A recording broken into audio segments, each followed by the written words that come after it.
الحمد لله والصلاة والسلام على رسول الله. اللهم صل على محمد وعلى آل محمد كما صليت على إبراهيم وعلى آل إبراهيم إنك حميد مجيد. اللهم بارك على محمد وعلى آل محمد كما باركت على إبراهيم وعلى آل إبراهيم إنك حميد مجيد. سبحانك اللهم لا علم لنا إلا ما علمتنا إنك أنت العليم الحكيم. رب اشرح لي صدري ويسر لي أمري واحلل عقدة من لساني يفقهوا قولي. السلام عليكم ورحمة الله وبركاته. Alhamdulillah, we praise Allah, we thank Him for all the blessings upon us.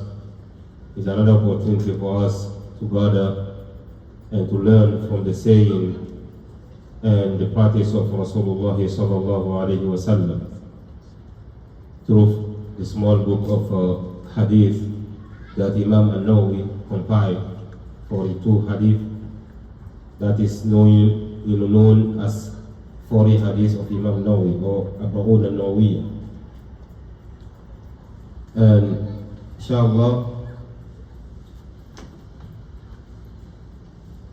today or tonight we are continuing the Hadith 31, right? We finished Hadith 30 last time. Because we did the Hadith 30 where Rasulullah sallallahu is saying, Inna Allah ta'ala farada fara'ida fala tudayi'uha wa hadda hududan fala ta'taduha wa harrama ashiya fala tantahikuha wa sakat an ashiya rahmatan lakum ghayra nisyan fala tabhathu anha. He said, indeed Allah has laid down obligation. Allah has made upon you some obligations, so do not neglect them. And we explained the obligations upon us. And He has given limits. It means certain things we know supposed to get closer to it. فَلَا تَعْتَدُوهَا. We are not supposed to exceed them. We are not supposed to cross and get closer to those limits. And He has وَحَرَّمَ أَشْيَاء. He made some certain things prohibited. We shouldn't violate them. And وَسَكَتَ عَنْ أَشْيَاء رَحْمَةً لَكُمْ. Certain things regarding our life, He remained silent, did not pronounce Himself subhanahu wa ta'ala about it. And He said, رَحْمَةً لَكُمْ is for out of mercy that He did not say anything about it. غَيْرَ نِسْيَانٍ is not out of what? Forgetfulness. So فَلَا تَبْحَثُوا عَنْهَا. You should dig and try to know about it. You understand? Certain questions that are not related to, your deen is, for your daily life things, certain things that Allah did not even say anything about it, you shouldn't question about it. The reason why even there is an ayah in Surah Al-Ma'idah, Ya ayyuhalladhina amanu la tas'alu an ashya in tubida lakum tasu'ukum wa in tas'alu anha hina yunazzalu al-Qur'an tubida lakum afa Allahu anha wallahu ghafurun halim. By the time of Rasulullah sallallahu alayhi wa sallam, we know the time of Rasulullah sallallahu alayhi wa sallam, the Quran is still being revealed to him. So if they keep on digging question like the people of Bani Israel, what happened? When they were digging, they told them go and slaughter a cow. And they keep on asking question, what kind of cow? He told them, and they say, until now we don't understand what color. They keep on asking until it becomes so hard on him. It's the same thing Rasulullah sallallahu alaihi wasallam. He was sitting down one day, and when Allah make obligation upon us to perform the Hajj, He told the Sahaba, Allah has made Hajj upon you mandatory. If you have means to make it, do it. And one of the Sahaba radiallahu anhu, he keep on asking, Afi kulli aam? Every year should we do it? Rasulullah sallallahu alaihi wasallam told me it's bad. And then he followed him. They asked him, should we do it every year? He turned around. Rasulullah doesn't want to respond to him because there's no revelation about it. Okay, so it is only one time So imagine he keep on asking, then Allah say, okay, it's every year. So how all of us, how are we going to fit in Mecca? So certain things we shouldn't investigate. That's the reason why Rasulullah in the one hadith, he said, we shouldn't ask too many questions. فإنما أهلك من كان قبلكم كثرة مسائلهم واختلافهم على أنبيائهم. The people before us have been destroyed because of a lot of questions. They keep on investigating, a lot of questions, keep on asking questions. It's not, most of the time, people who are keep on asking questions, it's not like they want to learn and apply in their life. They just want to bring trouble. It's troublemakers who are doing that. Otherwise, a Muslim, whatever you have is already enough for you. Because whatever you know already, you cannot even apply it already. You understand? You already heard about a lot of things, you don't apply it 100%. Why are you investigating, trying to know more? Because the more you know, the more you are responsible of Qiyamah. When you know the most, brothers, the way Allah will judge the ulama is not the same thing Allah will judge the common people. We have to understand that. If Allah bless you more, the question becomes more. If you have a lot of money, the same thing also, question will ask, hey, how did you get it? Where did you put it? It's a lot of questions. If you have knowledge also, okay, you know about this is haram. Why are you following it? He doesn't know. You follow it to me, I forgive him. You know about it. You are alim. You know it. Why you commit us? So we have to understand the more we don't, and we don't have excuse to stay away from. No, a person shouldn't say that. Oh, because me, I don't want the deaf care, right? I don't want the deaf care. Allah ask me a lot of questions, then I'm not going to learn. Because some people say that, oh, I don't want to memorize Quran, so that if I don't get time to review it, then I forget. In the day of Qiyamah, will punish me. So you are learning Quran so that you forget? That's your intention? To learn Quran, leave it and forget? No, go and do it with good intention. And keep on doing it. Learn the deen. And when you don't have choice, we have to learn the deen. It's mandatory. Especially when it regards the way we worship Allah, we have to do it. I'm not saying everyone has to become alim. Everyone has to become, a scholar. But the basics of your deen, you have to know it. So that's the hadith story that we read last time, and we shouldn't even go further. We will continue with the hadith 31. Hadith 31 states Abu Abbas Sahal bin Sa'd and As-Sa'di, he said, may Allah be pleased with him, he said, a man came to Rasulullah sallallahu alaihi wasallam and told Rasulullah sallallahu alaihi wasallam, said, Dullani ala amalin. He said, Dullani ala amalin.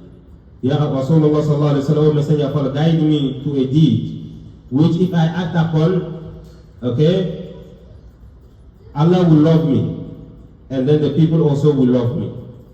So Rasulullah sallallahu alaihi wasallam told him, Izhad fi dunya يحبك الله وازهد فيما أيدي الناس أو وازهد فيما أيدي الناس وفي أيدي الناس يحبك الناس. He said, don't be engrossed with the pleasure of this world. Izhad means remove the love of this world in your heart. Okay? Then Allah will love you. Because in one heart there's not going to be a degree of love of this dunya and then they have the love of Allah anymore. No. When the love of this dunya is in the heart of a person, it's going to be hard to have the love of Allah. And Allah's love has to be the highest one. وَالَّذِينَ آمَنُوا أَشَدُّ حُبًّا لِلَّهِ. Those who believe, their love towards Allah is higher, is more stronger. If you look at our behavior today, it looks like we love dunya more than we love Allah subhanahu wa ta'ala. And I always give you the example that, you know, you are, especially the taxi drivers, you are your own boss. And it happens that when you are driving, that's the moment you have a customer who's taking you to GFK. The restroom are here, brother. Assalamu alaikum. Restroom are here. The bathroom are here. Inshallah.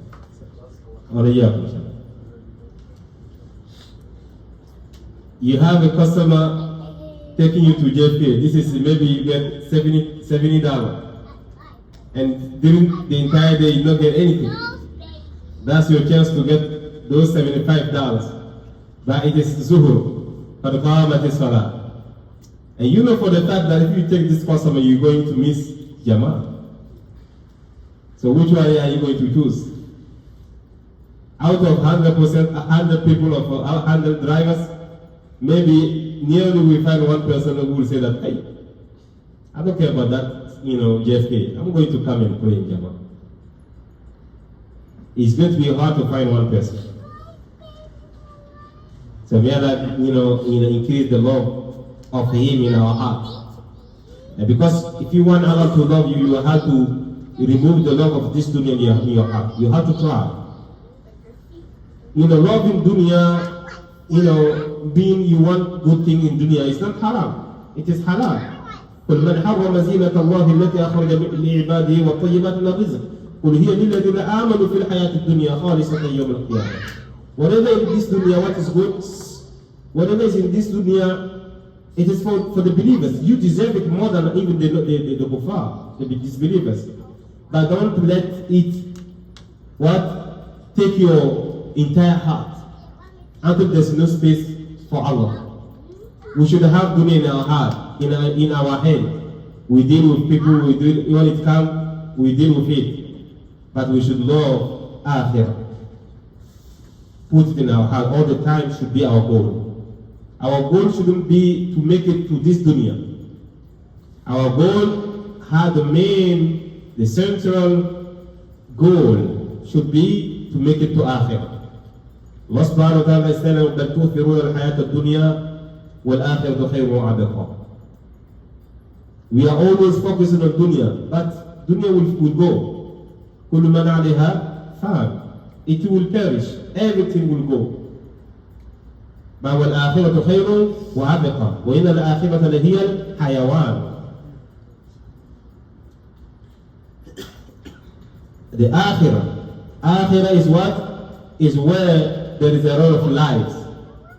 There's no end of the akhirah. But dunya will finish one day.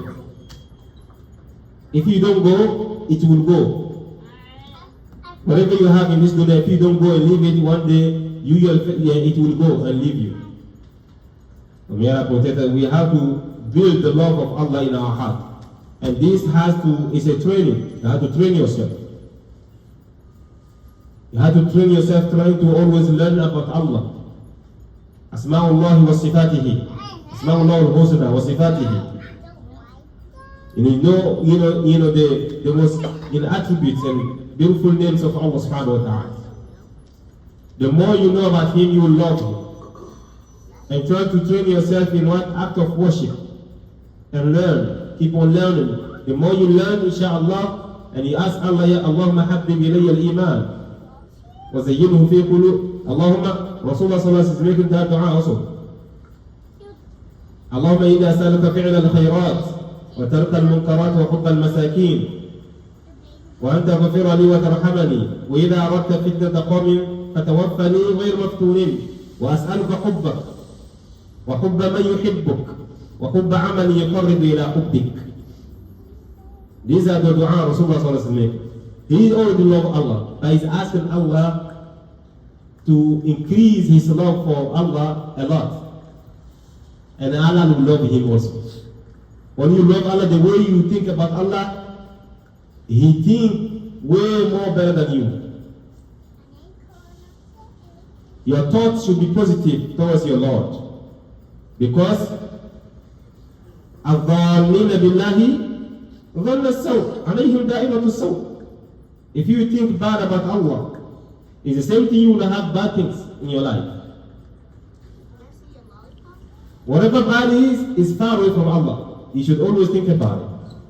Of course, it happened because of the will of Allah, but it doesn't come from, you are the one who really, did it, and then you have the consequences of that.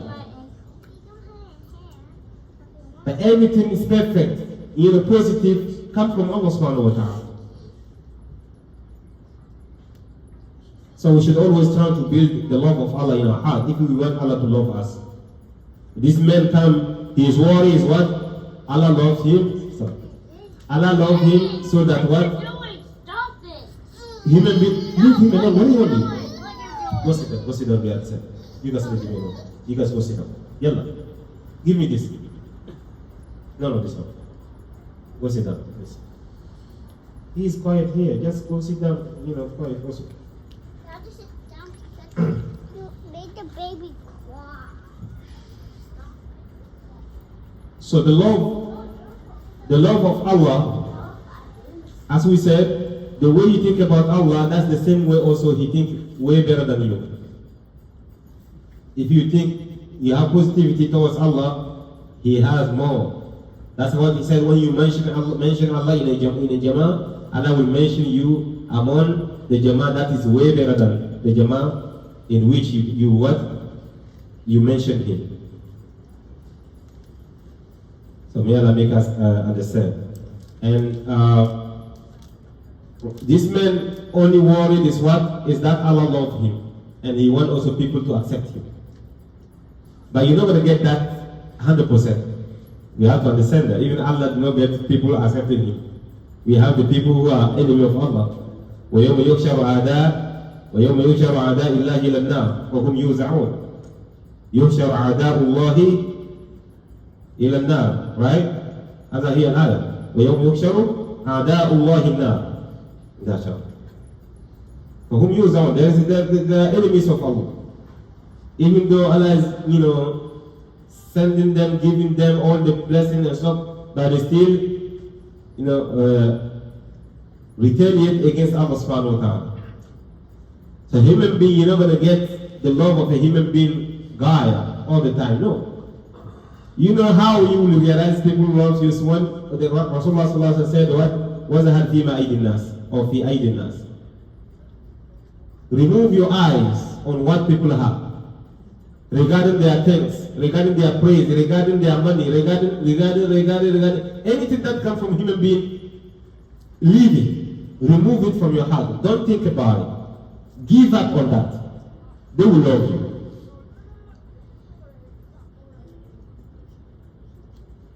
They say in our, when we were young, the stories regarding the animals and stuff when we were young.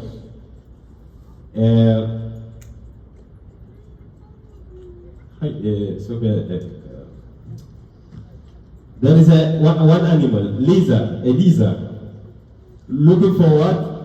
For kingdom. A lizard looking for kingdom, and then the people, they were thinking about giving the lizard the kingdom. But the moment the lizard comes itself that I want kingdom, they remove it. They said, I'm not going to give it to you. So the lizard forced itself, and they say, go to the kid. If the kid accepts you, then you can come and get your kingdom. What? He refused. Okay, so the elders gave him the kingdom. The moment they give him the throne, the kid saw him. That's the moment the kid started throwing the stone towards him. Now to tell us that if you want something, okay, a person will have that moment, sometimes we have that feeling. If you want to, help someone and they come and ask you, you feel like, should I just, hold it? Because you want to give him and now he's asking you now. You feel like, no, I don't think, why are you asking me? So you want to give it from your own. It's the same thing human being.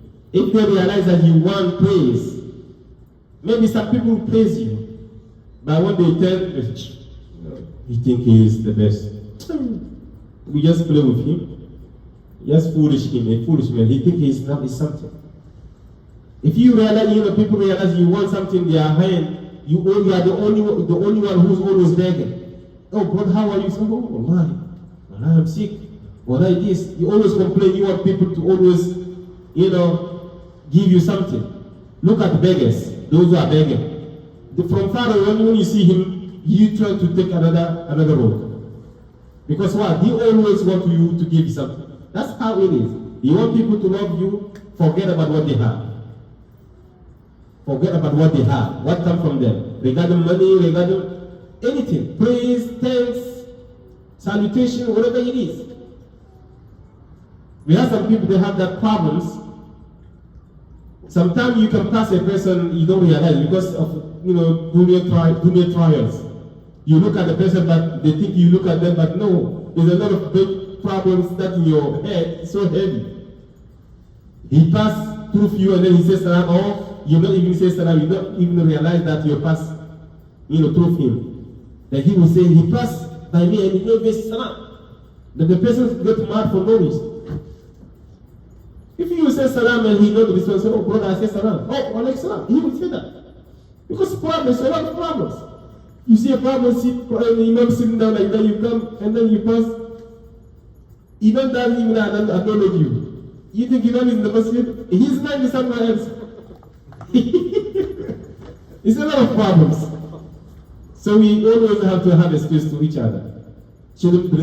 All those things shouldn't bring us problems. When you say salam to people and then they don't respond to you, keep on telling them. If go to them and say, oh, brother, I say salam alaikum. Then they say, wa alaikum salam. The moment they say, I don't want your salam, then you know the kind of people you deal with. So then you try to find the solution. What's the problem? Okay? But otherwise, you say salam alaikum 1, 2, 3, and they don't respond, go to them. I'm saying assalamu alaikum. And see. But it shouldn't be you keep it in your heart. Oh, you pass. Why you don't say salam to the brother? I see them 5 times salam, they don't respond. Did you ask them? So now, they hear me, I know, they look at me, they really help me. No, please. And this happened by the time of, Sahaba also, the same time. We understand? Uthman, I don't know, it's between Uthman and Umar, I think. Uthman and Umar. Uthman was sitting down and then Umar passed salam alaikum. Uthman did not even respond. Radiallahu anhuma. So Umar got mad, he's a firefighter. And he went to Abu Bakr telling him that, I don't understand, you guys people have that arrogance. He starts saying that Usman, they have arrogance, their family, they are arrogant. He's saying salam and then he doesn't respond. Usman was like, wallah, you never say salam to me. I must even see you. Say, I say salam. You see, you even lie. You call me a liar. Say, no, I don't see you. So Abu Bakr knows, Umar, Usman. He said that Usman did not hear you saying salam. Umar did not tell him salam. So that's the thing. And then he faced their problem. Because Usman was thinking about Akhira. He was thinking about a question he did not ask Rasulullah sallallahu alaihi wasallam. He said he was thinking about asking him, but he forgot until Rasulullah sallallahu alaihi wasallam. So now he's thinking about it. That's the reason why his attention is all about it. Even anyone passing in front of him, he cannot see him. So problems can lead a person, you pass by, he doesn't even acknowledge you. You can even say salam alaikum, then he doesn't even hear, he can hear noise, but pay attention. May Allah make us realize, that to forgive each other, and also not to want anything from people. For you to say salam, remember that it's Allah, you want reward from Allah. You don't say salam because you want a return from them. That's what we were saying last time. When you give people something, and telling them also, just make it up for me. It's like your help equals their dua. You shouldn't request dua. Nobody. The good people, when they give, they help people, and the people say, oh, Jazakallah Khair, they themselves, they return back, Jazakallah Khair. We understand? And then we explain how we got mad. I'm not going to bring that back.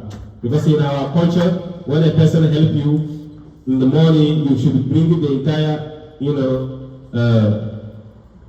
battalion behind you, and so that you go greet them. Thank you for yesterday. Thank you. No, forget about it. We are together, but you like it. You want people to come and say thank you. You shouldn't. When you do good, you should always wait. إِنَّمَا نُطِيمُكُمْ لِوَجْهِ اللَّهِ لَا نُرِيدُ مِنكُمْ جَزَاءً وَلَا شُكُورًا. So if you don't expect any thanks, if they don't thank you, you're not going to feel anything. But the moment you are expecting them to praise you, to thank you day and night, you don't get it, you will get mad. You will get mad. Anger. And when you see the brother, you're not going to love him anymore. But human being, you have to be grateful. If a person has done good to you, you have to try also to be thankful to them. But first of all, you be grateful to Allah subhanahu wa ta'ala who make easy for the brother to give it to you. Because it's a lot of people and then he choose you to give. It is what? Inna Allahu a'lamu haythu yaj'alu risalata. It is Allah who inspired him and then he gave it to you. So you should always praise Allah, then take the brother or the sister. May Allah make us understand. So here the main point is what? The main point is what? We should always seek the love of Allah. That's the main point. When it comes to human being, you just have to ignore what the human being have. And then you want their attention towards you, respect you, they will respect you according to the way you treat them. The way you don't bother them. You don't bring them too much fitna. If you have two children, the children who are always bringing you fitna, and the other one, he is not that expensive. You love the one who's expensive. Your heart will turn to someone, the one who doesn't give you hard time. Buy me this, buy me that, buy me that. Because I find that when you walk around, whenever he see, I want it. You see this, I want this. Even when you want to go out, you hide so that he doesn't follow you. But the other one, he's behaving good. You want him to be with you. It's the same thing also with human being. The moment you want their attention, you want them to always, do something for you, do this for you, you become like a burden for them. And then they're not going to appreciate you. So may Allah protect us from that. The next hadith, hadith 32, is what la darara wa la dirar. And this hadith we have repeated, especially during the COVID, when we were all in shock. There should be no harming or, vice versa. A human being shouldn't get harmed and you shouldn't harm other people. We understand. This is what? To tell us that when a person got harmed, and the Sheikh explained, I already explained that when we were going the commentary of Sheikh, that if a person got harmed towards or somebody hurt another person, you have the right to pay him back. That's your right to pay him back. وَجَزَاءُ سَيِّئَةٍ سَيِّئَةٌ مِثْلُهَا. Okay? The what?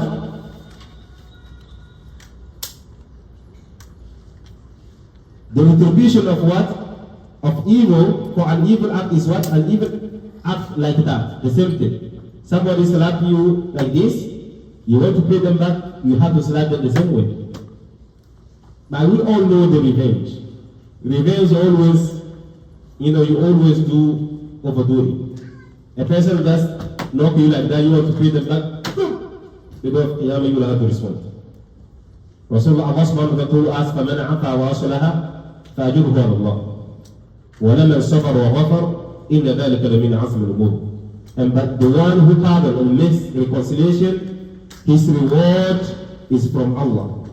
And he said, but whoever pardon, وَلَا تَسْتَوِ الْحَسَنَةُ وَلَا السَّيِّئَةُ. The good deed and the evil deed cannot be equal. If a person harm you, you should return it with good. And his harm and then your good shouldn't, will never be the same. And he said, إِذْفَعَ بِالَّتِي هِيَ أَحْسَنُ فَإِذَا الَّذِي بَيْنَكَ وَبَيْنَهُ عَدَاوَةٌ كَأَنَّهُ وَلِيٌّ حَمِيمٌ وَمَا يُلَقَّاهَا إِلَّا الَّذِينَ صَبَرُوا. This ayah we already explained. You should always return, the one who is trying to harm your enemy as your good friend, closest friend. And no one will get this except the one, وَلَا يُلَقَّاهَا إِلَّا الَّذِينَ صَبَرُوا, those who have patience.